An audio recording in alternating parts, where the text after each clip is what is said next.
Au nom du Père, du Fils et du Saint-Esprit. Amen. Grande joie d'être là avec vous en ce mercredi 26 janvier. Chaque mercredi, dans notre communauté Semence du Verbe, nous avons l'habitude de rendre grâce à Dieu pour Saint Joseph et pour toutes les grâces que nous recevons par les mains de Saint Joseph. Tous les biens matériels et aussi spirituels.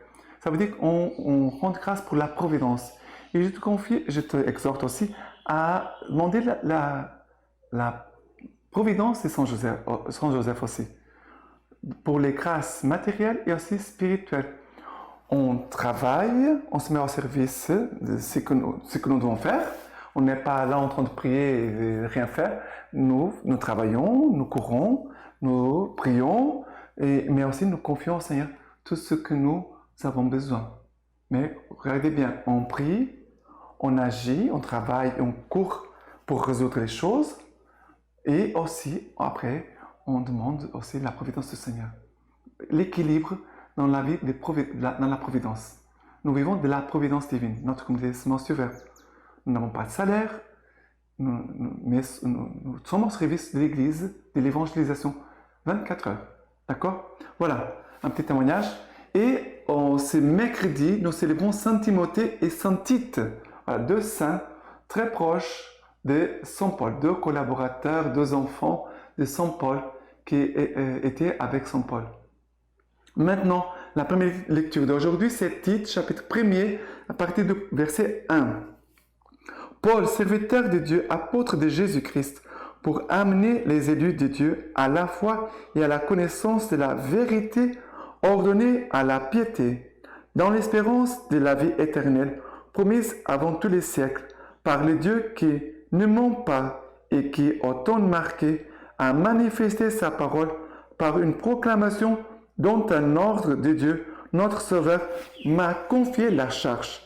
À titre mon véritable enfant, en notre foi commune, grâce et paix de par Dieu, le Père et le Christ Jésus, notre Seigneur.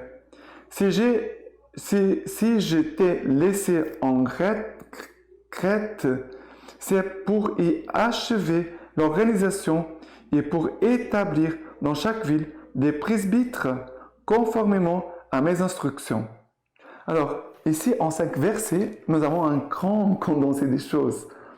Paul, serviteur de Dieu, apôtre de Jésus-Christ, pour amener les élus de Dieu à la foi. Paul dit, le Seigneur a choisi des personnes qu'il appelle à la foi. Mais je dois aussi les amener, ces élus, à la vie de foi. Non pas seulement à avoir la foi. Paul dit, par ma prédication, je dois susciter la foi dans le cœur pour qu'ils puissent connaître Jésus, mais aussi de vivre la foi, mettre en pratique les connaissances. Parce que parfois, il y a des gens qui ont les connaissances dans la tête, mais ne vivent pas, ne pratiquent pas. L'obéissance ici, à la foi, ça veut dire avoir la foi, le don de la foi, de connaître Dieu, de connaître les Écritures, mais aussi de mettre en pratique tout cela. Et c'est pour cela qu'il va dire, pour amener les élus de Dieu à la foi et à la connaissance de la vérité, ordonnée à la piété, dans l'espérance de la vie éternelle. Ça veut dire aussi, l'essence de ma vie, c'est la vie éternelle. Le but de ma vie, c'est la vie éternelle. Et Dieu ne ment pas. Peut-être les hommes mentent, sont menteurs, mais Dieu ne ment pas. Et Dieu, au temps marqué, a manifesté sa parole par une proclamation dont un ordre de Dieu, notre Sauveur, m'a confié la charge. Et après, il parle ici à Tite, mon enfant, en notre foi commune. C'est la foi qui fait de nous famille de Dieu. La foi fait de nous famille de Dieu. Il va lui souhaiter grâce et paix de par Dieu, le Père et Jésus-Christ notre Seigneur. Et aussi pour toi, je te souhaite aussi la grâce et la paix de Dieu notre Père. Voilà. Et voilà, Paul va donner des instructions à Tite pour qu'il puisse organiser la vie de l'Église. La vie de l'Église, on doit l'organiser. L'évangélisation, c'est quelque chose d'organisé. Ce n'est pas l'improvision. Ce n'est pas on va improviser, non. On doit bien organiser pour que l'Église puisse grandir, les ministères puissent grandir, l'évangélisation puisse grandir. Il faut une organisation. Et quelqu'un qui n'est pas organisé, il a un prêtre qui est déjà au ciel. Au début, quand j'étais ordonné prêtre, il me disait, mon enfant, si tu veux détruire une paroisse, arrive toujours en retard. Il m'a dit ça. Je me dit, mon Dieu, il m'a dit, si tu veux détruire une communauté, la paroisse, arrive toujours en retard. Ça veut dire, cela exige une organisation. Organisation, d'accord? Maintenant, le psaume d'aujourd'hui, c'est le psaume 96. Chantez au Seigneur un chant nouveau, chantez au Seigneur toute la terre, chantez au Seigneur, bénissez son nom, proclamez jour après jour son salut, racontez aux païens sa gloire, à tous les peuples ses merveilles. Chantez au Seigneur un chant nouveau et racontez aux païens sa gloire. Et à tous les peuples ses merveilles. C'est bien concret. Annonce la parole de Dieu. Raconte aux autres les merveilles de Dieu. Rapportez au Seigneur famille des peuples. Rapportez au Seigneur gloire et puissance. Rapportez au Seigneur la gloire de son nom. Il faut glorifier le Seigneur. Glorifier le Seigneur. Mon cœur cherche la gloire de Dieu. Mon cœur s'élève toujours vers le Seigneur. Dites chez les païens, le Seigneur règne. Le monde est stable. Point ne bronchera. Sur les peuples, il prononce avec droiture. Dites chez les païens, le Seigneur règne. Le Seigneur est l'unique roi. Il n'a pas d'autre roi. L'unique vrai roi, c'est Dieu. C'est Jésus-Christ. Maintenant, l'évangile d'aujourd'hui. L'évangile d'aujourd'hui, c'est Luc chapitre 10, à partir du verset 1. Après cela, le Seigneur désigna 72 autres et les envoya deux par deux en avant de lui, dans toute ville et tout endroit où lui-même devait aller. Et il leur disait, la moisson est abondante, mais les ouvriers sont peu nombreux. Priez donc le maître de la moisson d'envoyer des ouvriers à sa moisson. Allez, voici que je vous envoie comme des agneaux au milieu des loups. N'emportez pas de bourse, pas de besace, pas de sandales, et ne saluez personne en chemin. En quelque maison que vous entriez, dites d'abord paix à cette maison. Et s'il y a là un homme de paix, un fils de paix, votre paix ira reposer sur lui. Sinon, elle vous reviendra. Demeurez dans cette maison-là, mangeant et buvant ce qu'il y aura chez eux, car l'ouvrier mérite son salaire. Ne passez pas de maison en maison, et en toute ville où vous entrez, et où l'on vous accueille, mangez ce qu'on vous sert. Guérissez les malades et dites aux gens, le royaume de Dieu est tout proche de vous. Mais en quelque ville que vous entriez, si l'on ne vous accueille pas, sortez sur ces places et dites, j'ai déjà avancé. Dites, le royaume de Dieu est tout proche de vous. Voilà, on finit ici. Mais qu'est-ce qui se passe? Jésus va envoyer deux par deux 72 disciples. Là, avant de lui, dans toute ville et tout endroit où lui-même devait aller. C'est magnifique que Jésus compte sur nous, sur chacun de nous, pour qu'il nous envoie, pour préparer les chemins, pour préparer les cœurs. Et après, Jésus va venir visiter ces personnes-là. Par ta vie chrétienne, par ton témoignage, par une parole. Tu peux préparer les cœurs des gens pour recevoir Jésus. Et après, Jésus va dire, demandez des ouvriers pour la moisson. Parce que la moisson est abondante, mais les ouvriers sont peu nombreux. Et après, Jésus les envoie pour apporter la paix au cœur et aussi pour guérir les malades. C'est cela que Jésus demande. Guérissez les malades, dites aux gens, le royaume de Dieu est tout proche de vous. Dieu est proche de toi. Dieu est proche de toi. Et comme cette parole nous fait du bien. Dieu est proche de toi, Père Jean. Dieu est proche de toi, Jean. Dieu est proche de toi, Joseph. Dieu est proche de toi, Marie. Dieu est proche de toi, Bienvenue. Dieu est proche de toi, Christian. Dieu est proche de toi.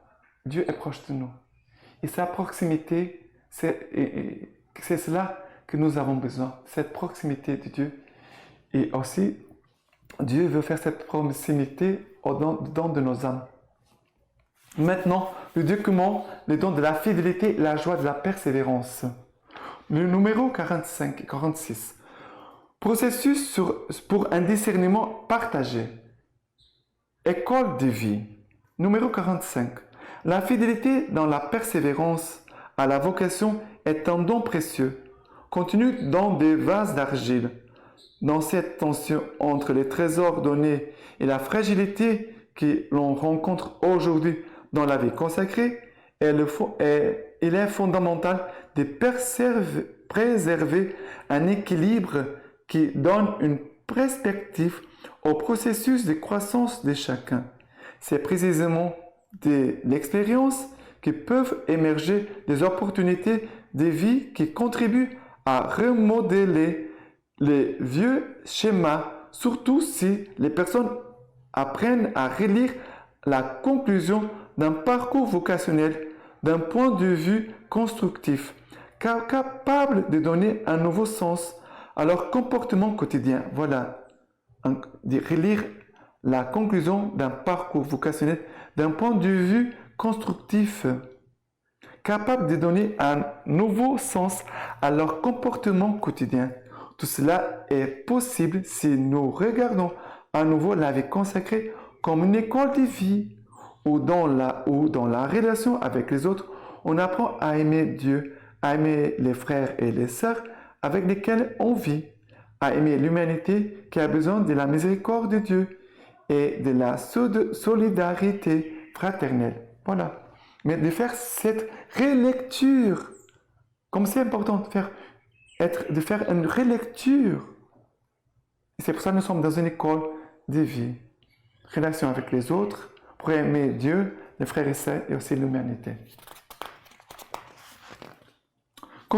Considérer l'abandon de la vie consacrée comme faisant partie d'un processus de discernement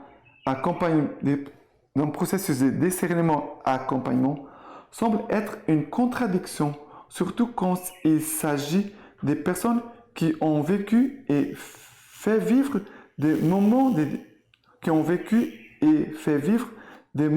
difficultés et de tensions dans leur communauté et institut. En fait, lorsque la sortie d'un frère ou d'une sœur est perçue comme une libération, quelque chose n'a pas fonctionné sur le chemin de discernement.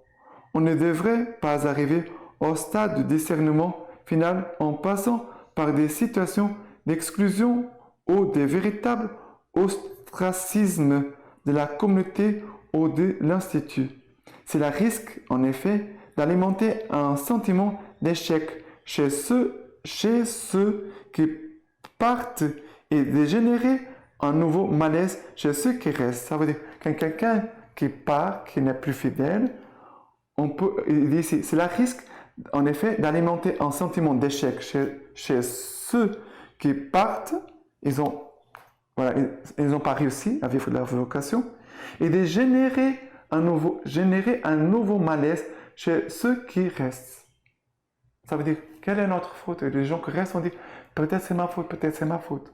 46. Aujourd'hui, il faut une conscience plus mûre de la perspective d'éducation de l'Église qui prend soin des frères et de la sœur en difficulté et quand il s'agit de choix douloureux et difficiles, les accompagne dans la recherche d'un chemin différent et de nouvelles orientations qui donnent sens au choix de vie. Nous avons à notre disposition des potentiels et des ressources qui jusqu'à hier étaient restés latents. Il s'agit de les redécouvrir pour aborder les périphéries existentielles, non seulement vers l'extérieur dans l'évangélisation, mais aussi dans nos propres milieux. En cédant au pessimisme face au phénomène des abandons, nous finissons par adopter une attitude de passivité résignée au pire, par réagir d'une manière déresponsabilisante dans la conviction qu'il n'y a plus rien à faire. Voilà, nous ne devons pas céder au pessimisme, ni dans cette conviction qu'il n'y a rien plus à faire. Non, non, non, non, non. Et pourtant, c'est précisément dans ces moments de douloureux désarroi que l'accompagnement est nécessaire pour aider à décider de la vie en offrant à la personne le soutien d'une confiance plus grande et d'un amour plus fort. Voilà, une confiance plus grande, un amour plus fort dans le moment des crises pour soutenir la personne. C'est dans les moments de fragilité, en effet, que la personne ressent le plus fort besoin de redécouvrir le sens de l'alliance que Dieu continue d'établir et n'entend pas nier, surtout avec ceux qui sont faibles et désorientés. Nous avons besoin d'une proximité éducative qui nous aide à retracer ces chemins de la vie jusqu'à ce que nous arrivions à des choix qui peuvent être aussi des non douloureux. Envisager le moment de la sortie comme un chemin d'accompagnement vocationnel, c'est travailler ensemble pour un discernement qui continue à avoir un sens, même et surtout dans les moments les plus délicats et importants de la vie, dans une perspective d'inclusion en respectant la diversité des choix de frères ou de la sœur. Le moment de la crise peut devenir une opportunité, un kairos pour toute la communauté. Ça veut dire ce moment de crise difficile peut devenir un moment de la grâce de Dieu pour nous tous. Maintenant, la lecture patristique de Saint Timothée de Saint Tite. La prison où demeurait Saint Paul était pour lui comme le ciel même, et il accueillait les blessures des fouets avec plus de plaisir qu'on ne saisit les prix remportés à la course. Il n'aimait pas moins ces épreuves que des récompenses, car il les considérait comme des récompenses, et c'est pour cela qu'il les appelait une grâce. Remarquons-le, c'était une récompense qui s'en allait